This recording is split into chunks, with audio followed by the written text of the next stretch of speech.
आज व्यासपीठावर सर्व मान्यवर बसलेले आहेत. मी त्या सर्वांची क्षमा मागतो, कारण मला आज जरा बोलायला त्रास होतोय.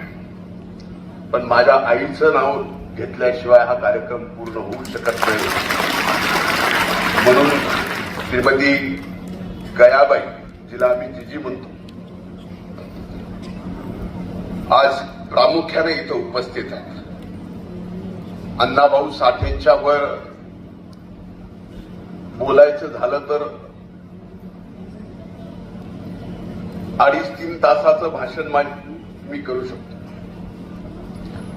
पण आज एकूण आत्ताच्या वातावरणामध्ये थोरातांनी सांगितलं 144 गावं जाऊन आले.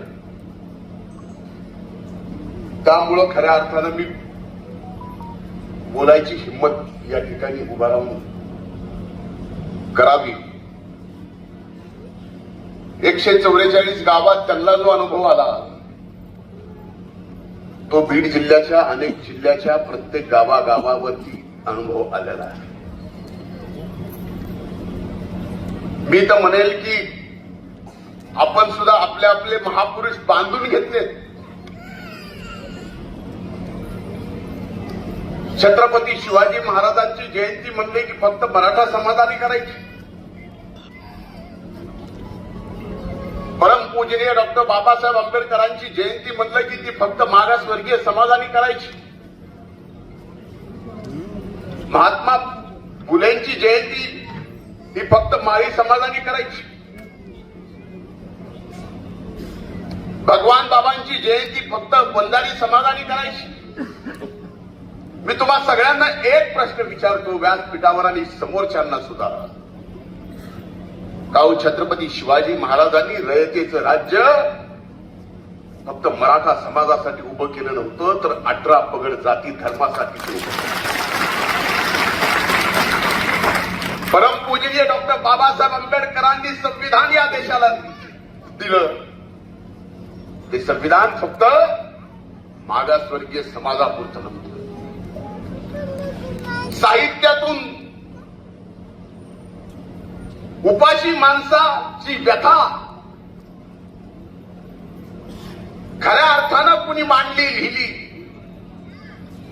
ती अण्णाभाऊ साठेंनी, ज्यांची जयंती आपण आज साजरी करतोय. तो उपाशी माणूस फक्त मातंग नव्हता. महात्मा फुलेंनी स्वातंत्र्याच्या अगोदर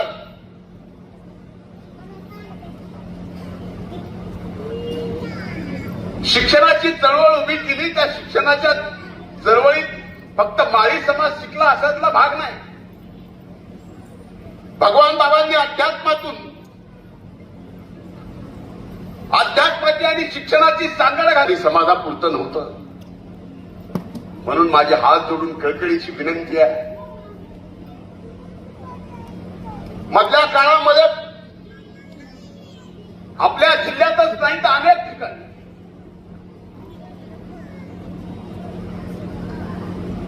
सामाजिक समता उरली नाही. मला तर सांगायला लाज वाटते, या बीड जिल्ह्यामध्ये पोलिसाला सुद्धा स्वतःचं आडनाव लावता येत नसेल तर ही सामाजिक समता आहे का सांगा. तुम्ही बघा, पोलिसांना बॅचवर आडनाव लावता येत नाही त्याचं नाव. बीडमध्ये ही प्रथा. यासाठी सर्वांनीच, सर्व समाजातील सर्वांनी पुढे येऊन मागं जे घडलं ते पुन्हा सरळ करायची वेळ आलेली आहे. आपण ज्या मागण्या या ठिकाणी केल्या, स्वराजी, इथून पुढची सगळी जबाबदारी माझी. तुमच्या लढाईची सुद्धा, शासनासमोर प्रश्न मांडायची सुद्धा आणि शासनाकडून प्रश्न सोडवून घेण्याची सुद्धा आणि इथून पुढच्या जयंतीची सुद्धा जबाबदारी मी घेतो आणि असंच पुढे काम करत राहा. शुभेच्छा देतो. ज्या मान्यवरांचा या ठिकाणी सत्कार होणार आहे, माझ्या नंतर ते होणार आहे, त्या सत्कार मूर्तींचं अभिनंदन करतो. थांबतो. धन्यवाद. जय हिंद, जय महाराष्ट्र.